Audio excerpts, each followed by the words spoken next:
Ultimately, the first thing we want is a relief-based strategy. This is something that is going to relieve the stress and strain that is placed on the injury at the root cause of our sciatica, that we can relieve that strain without making the underlying problem worse. And that's where we came up with this back pain relief routine, or it works for sciatica as well, that you can follow simply a couple of times a day to help ease the burden on the lower back where the injury resides. There are three main ways in which this kind of relief routine works, and it's based on the principles that we teach our members in the program. Number one, it deals with the hip stiffness. Now, because we have injuries to the lower section of our lumbar spine associated with our sciatica, it is very common for the buttocks muscles and the hamstring muscles to be very tight and stiff, and that means your hips move less well.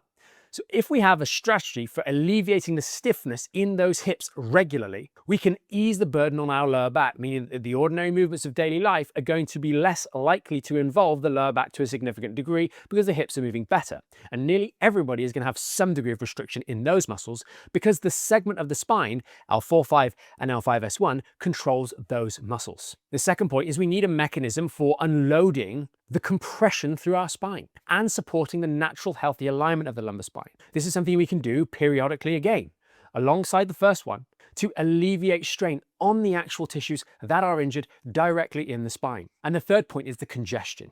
In these little holes where the nerves come out, they are bounded by bony markers. Unlike other areas of the body where we have stretchy skin around the area that's injured, these don't stretch. And so having strategies as part of the routine to manage the congestion can really make a world of difference in getting those symptoms of sciatica under control. All of the strategies mentioned above that are in that routine, you can go and follow along with, freely available on the website. They follow or adhere to two key principles, one or both. And the first is that they're providing a primary benefit.